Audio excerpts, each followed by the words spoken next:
Hello everyone, कैसे हैं आप सभी। आशा करती हूँ अच्छे होंगे और मन लगा के पढ़ाई कर रहे होंगे। तो आज हम लोग आगे पढ़ेंगे कहानी में, मालती जोशी से पढ़ेंगे। और ये सरस्वती पांडे की किताब है। आप लोग तो जानते ही हैं कि सरस्वती पांडे की किताब से मैं कुछ करा रही हूँ। इसमें इंपॉर्टेंट चीज़ दी हुई है। और इसके अलावा जो है ना, ये तो आपकी सहायक पुस्तक हो गई। इसके अलावा अगर आप कहीं कोई आपको गाइड करता है तो उसके साथ एक अपना जो आपका नोट्स है उसको भी पढ़िए, कुछ और रचनाएं भी पढ़िए, मूल पुस्तक पढ़िए। इसके साथ साथ और चीज़ों को आपको देखना पड़ेगा, ठीक है। और प्रैक्टिस सेट हल करिए, रोज टॉपिक वाइज टेस्ट दीजिए, रिवीजन करते रहिए लगातार। और इस किताब को एकदम अच्छे से पढ़ डालिए, मतलब लाइन बाय लाइन ऐसा करिए कि आपके दिमाग में वो चीज़ें बैठ जाएं, तो आपको ज़रूर मतलब मदद मिलेगी। तो यहाँ पर हम लोग मालती जोशी से पढ़ेंगे। और देखिए, जैसे क्या है ना कि आप लोग अगर अपने तरीके से तैयार कर रहे हैं तो बिल्कुल उसी तरीके से करिए। आपको बार बार चेंज करने की ज़रूरत नहीं है कि अपने तो जो ट्रिक बना के याद कर रहे हैं, जैसे भी याद किए हैं उसी से याद करिए। जिन लोगों ने अभी तक बिल्कुल छुआ नहीं है, जिन्हें याद नहीं हो रहा है, तो आप ये तरीका देख सकते हैं, क्योंकि मैं इस तरीके से ही पढ़ती थी। और एक बार के, दो बार के, चार बार के पढ़ने से कुछ नहीं होने वाला है। आपको बहुत ज़्यादा रिवीजन करना होगा। अब अगर आप सोचेंगे कि एक बार मैंने वीडियो सुन लिया और मुझे तो याद हो गया, अगर रिवीजन नहीं करेंगे तो वो दूसरे दिन तीसरे दिन भूल जाएगा। तो इतनी बार रिवीजन करिए कि आपको दिमाग में वो चीज़ें बैठ जाए। और देखिए, दिमाग का क्या है ना, मैं बार बार बताती हूँ कि जैसे दिमाग में ना अगर आप चीज़ों को रटेंगे, जैसे मान लीजिए मालती जोशी का है, अब इनका याद करेंगे, मध्यांतर, पटाक्षेप, पराजय, एक सपनों का घर, अगर ऐसे मतलब बिना किसी आधार के याद करेंगे ना, तो बिना सोचे समझे याद करेंगे, रटेंगे एक तरह से, तो वो रहेगा ही नहीं दिमाग में, वो तुरंत के तुरंत भूल जाएगा। दिमाग को हमारे एक बेस चाहिए, एक आधार चाहिए। जैसे अब इसी चीज़ को आप घुमा के थोड़ा सा एक दूसरे से जोड़ के कहानी जैसे बना लीजिए, या कुछ ऐसा कुछ ट्रिक बना लीजिए जो दिमाग को समझ में आए, समझ के। और एक इमेजिन मतलब पिक्चर जरूर आपके दिमाग में आए। जैसे मालती जोशी मान लीजिए आप पढ़ रहे हैं, तो मालती जोशी कल्पना करिए कि कोई मालती नाम की एक औरत बड़े जोश में आ रही है, बड़ी तेजी से दौड़ते हुए, या किसी बात मान लीजिए कल्पना करिए कि मान लीजिए कोई वीरांगना है, कोई युद्ध करने वाली औरत है, मालती बड़े जोश में आ रही हैं। और उसके बाद उसे संबंधित कहानी बना लीजिए, तब जाके आपकी जब पिक्चर दिमाग में आ जाएगा, और उसी तरीके से आप जो कई बार रिवीजन करेंगे तो आपको चीज़ें समझ में आएंगी, ठीक है। तो चलिए देखते हैं कि मैंने इसको कैसे कैसे, इन सारी चीज़ों को मैंने कैसे याद किया था। तो मालती जोशी, अब भाई मालती जो है बड़ी जोश में आती हैं, तो मध्यांतर में ही उनका पटाक्षेप हो जाता है और उनकी पराजय भी हो जाती है। अब मध्यांतर में पटाक्षेप का क्या मतलब है, जैसे मान लीजिए रचनाएं हैं, आपको तो याद करनी ही है। कल्पना करिए कि भाई बीच में ही, मध्यांतर मतलब बीच में ही उनका कुछ खराब हो जाता है, स्थिति खराब हो जाती है, उनकी पराजय हो जाती है, हार हो जाती है। लेकिन बिल्कुल कुछ मत सोचिएगा, हार और मत बोलिएगा, नहीं तो आप कंफ्यूज होंगे। जो लिखा है वही आप रिवीजन करिएगा, क्योंकि आपको दिमाग में चीज़ों को बैठानी है, ठीक है। तो मालती जोशी इतने जोश में आती है कि मध्यांतर में उनका पटाक्षेप हो जाता है और उनकी पराजय हो जाती है। और फिर क्या करती हैं वो, फिर लेकिन क्या करती हैं, एक घर सपनों का बनाती हैं, और उसी विश्वास गाथा से, ठीक है, वो एक घर सपनों का फिर से बनाती हैं और उसी विश्वास गाथा से। और क्या कहती हैं, तो फिर क्या हो जाता है, उनकी शापित शाश्वत अन्य कहानियाँ जो है ना, ये उनका मतलब शापित शाश्वत अन्य कहानियाँ भी उनकी सब सही हो जाती हैं, ठीक है। अब एक बार फिर से देख लीजिए कि मालती जोशी बड़े जोश में आती हैं और मध्यांतर में उनका पटाक्षेप हो जाता है और उनका पराजय भी हो जाता है, लेकिन फिर से वो एक घर सपनों का बनाती हैं उसी विश्वास गाथा के साथ, ठीक है। और तब उनका शापित शैशव है ना, शापित शैशव मतलब ऐसा कल्पना करें शापित चीज़ें क्या होती हैं, तो उनका शापित शैशव तथा अन्य कहानियाँ जो है वो सब कुछ ठीक हो जाता है उनका। तो वो कहती हैं कि पिया पीर न जानी क्योंकि औरत एक रात है। मालती जोशी कहती हैं, जब सब कुछ सही हो जाता है तो फिर बैठ के सोचती है, कहती हैं कि पिया पीर न जानी कि औरत एक रात है, ठीक है। कहानी बन गई। अब खूब दोहराइए, और मालती जोशी का एक इमेज आपके दिमाग में आना चाहिए। अब देखिए, कृष्णा अग्निहोत्री। अब कृष्णा अग्निहोत्री, आप कृष्णा से कृष्ण भगवान को आप कल्पना कर लीजिए, भगवान कृष्ण को, ठीक है। और अग्निहोत्री, कल्पना करिए कि कृष्ण भगवान कहीं खड़े हैं, चारों तरफ से आग अग्नि उनको घेर लिया है। अरे भाई, महाभारत के युद्ध में यही सारी चीज़ें हो रही थी ना। तो कल्पना एक बार करिए कि मान लीजिए कृष्ण भगवान कहीं खड़े हैं और चारों तरफ से उनको आग मतलब अग्निहोत्री इस तरह से आग चारों तरफ से घेर लिया है। और जब ऐसा हुआ तो क्या क्या हुआ, तो ऐसा लगा कि टीन के घेरे हैं। जब ऐसा हुआ, लगा कि कृष्णा को अग्नि ने चारों तरफ से घेर लिया है, कृष्णा अग्निहोत्री बार बार बोलिएगा भी। तो जैसे लगा कि टीन के घेरे हैं, तो वो कहते हैं, कृष्णा कहते हैं कि यही बनारसी रंग बा, मतलब यही बनारसी रंग है, यही बनारसी रंग बा। और उसके मतलब ये बोलते हैं, उसके बाद एक जिंदा आदमी जो रहता है ना, वो कहता है जय सिया राम, जय सिया राम। सारी चीज़ देख के एक जिंदा आदमी रहता है, वो कहता है जय सिया राम, जय सिया राम। और वो ऐसा क्यों बोलता है, क्योंकि उसको सर्पदंश मतलब काट लिया था, मतलब सर्प ने काट लिया था, सर्पदंश हो गया था उसको, सर्प ने काट लिया था, ठीक है। सर्पदंश हो गया था उसको, कैसे बोलिएगा, सर्पदंश हो गया था, मतलब भाव ये निकले कि सांप ने काट लिया था, तो उसको सर्पदंश हो गया था।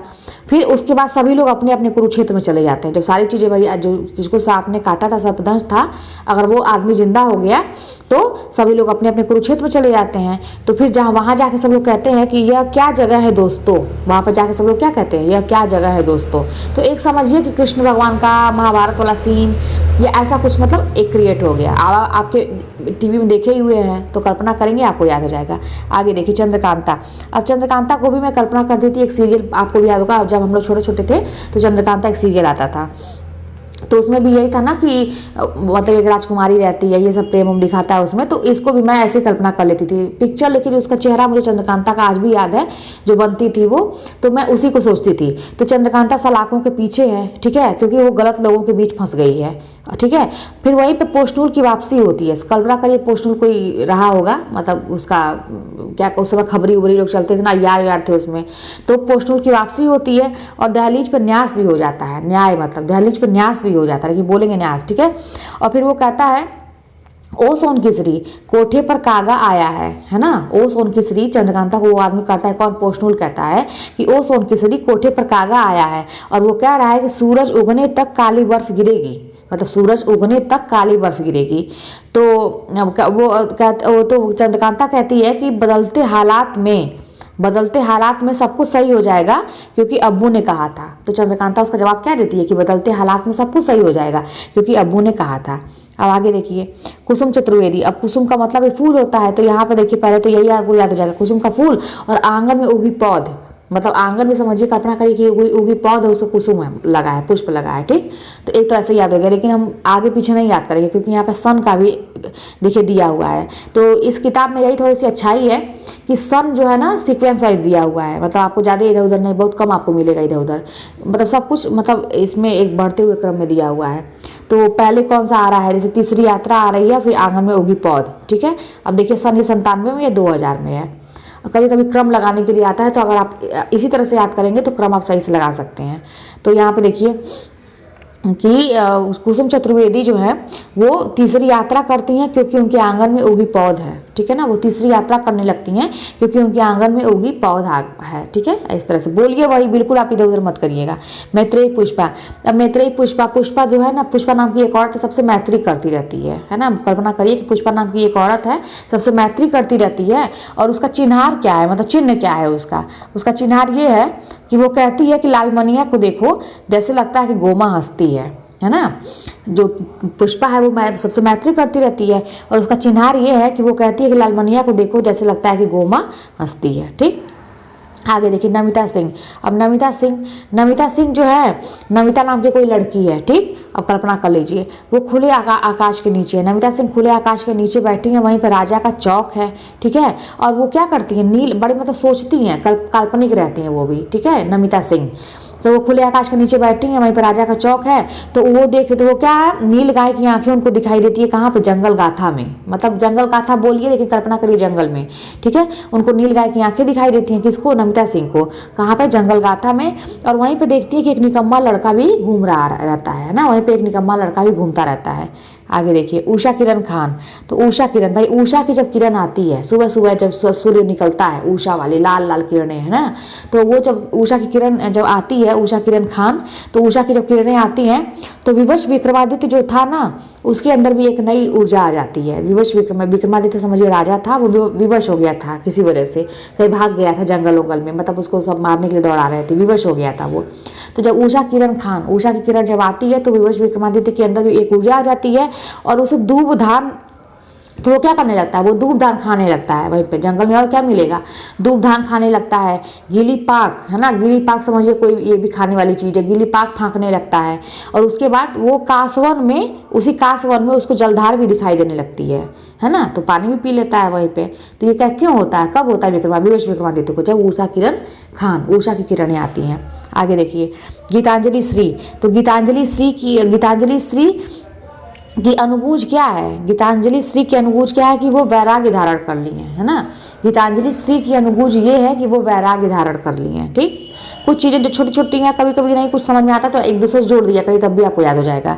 आगे देखिए, सारा राय, अबाबीर की उड़ान। अब उड़ान है ना, तो उड़ान मतलब कौन करता है, पक्षी करती है, पक्षी चिड़िया करते हैं, ठीक है। तो चिड़िया जब करती है तो समझिए कि सारा आकाश में, है ना, उड़ान कौन करता है, पक्षी करती है, सारा आकाश में उड़ती है, एक जगह थोड़ी ना उड़ती है, सारे आकाश में उड़ती है वो। तो सारा राय अबाबीर की उड़ान, ऐसे आप याद कर सकते हैं। कमल कुमार, कमल कुमार का देखिए, अब कमल कुमार, कमल से मतलब कमल का फूल याद कर लीजिए। तो कमल का फूल, अब कमल का फूल का क्या विशेषता है आप जानते ही हैं भाई, जहाँ पे खिलता है उसकी एक अलग ही पहचान है। तो कमल कुमार, कमल की पहचान ये है कि क्रमशः वो फिर वहीं से शुरू हो जाता है ना। कमल की पहचान, कमल कुमार ऐसे बोलिए, कमल कुमार, और कमल की पहचान ये है कि क्रमशः फिर वहीं से वो शुरू हो जाता है, मतलब जहाँ से वो उगा रहता है आप तोड़िए फिर वहीं से वो मतलब खिलने लगता है, फिर वहीं से शुरू हो जाता है।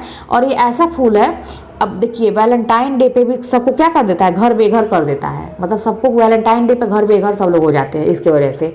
हालांकि वैलेंटाइन डे में तो सब लोग गुलाब देते हैं, लेकिन यहाँ पे कमल का फूल है, लेकिन आप रिलेट कर सकते हैं क्योंकि वैलेंटाइन डे आ रहा है, मतलब इसमें रचना का नाम है तो कमल कुमार का है। तो कमल की वजह से वैलेंटाइन डे पे सब लोग क्या कर हो जाते हैं, घर बेघर हो जाते हैं, ऐसा कल्पना कर लीजिए। नासिरा शर्मा, अब नासिरा शर्मा कोई सिरा ही नहीं है, अरे नासिरा है, कोई सिरा नहीं है, किसी भी चीज़ का कोई सिरा नहीं है। तो नासिरा शर्मा का क्या है कि नासिरा शर्मा का कोई मतलब नासिरा कोई सिरा नहीं है किसका, शामी कागज का, इसलिए वो पत्थर गली में जाके गिर जाती है, ठीक है। नासिरा शर्मा कोई सिरा नहीं है, नासिरा है किसका, शामी कागज का, इसलिए वो जाके पत्थर गली में गिरती है, ठीक है, गिरता है कागज, ठीक है। और उसके बाद संगसार कौन हो जाता है, इब्ने मरियम हो जाता है, संगसार कौन हो जाता है, इब्ने मरियम हो जाता है।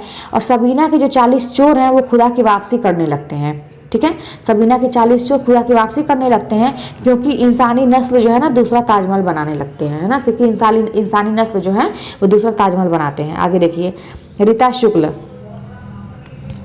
रीता शुक्ल का देखिए। और रीता जो है, रीता मतलब कोई, मैं समझिए कि कोई ये भी कोई औरत है, रीता शुक्ल। रीता शुक्ल जो है वो क्रौचवत तथा अन्य कहानियाँ लिखती हैं, ठीक है। रीता शुक्ल ऐसे बोलिए, रीता शुक्ल का जो क्रौचवत तथा अन्य कहानियाँ हैं वो दंश हो गया, ठीक ना। रीता शुक्ल का क्रौचवत तथा अन्य कहानियाँ दंश हो गया। और शेष गाथा ना किसकी है, कनिष्ठा अंगुली का पाप है। शेष गाथा जो उनकी थी वो कनिष्ठा अंगुली की पाप था, किसका, रीता शुक्ला का। तो इसीलिए वो कहते हैं कासो कहो में दर्द दिया, ठीक है, कासो कहो में दर्द दिया मानुस तन की, ठीक है। वो क्या कहती हैं कि कासो कहो में दर्द दिया मानुस तन की, कौन कहता है, रीता शुक्ल।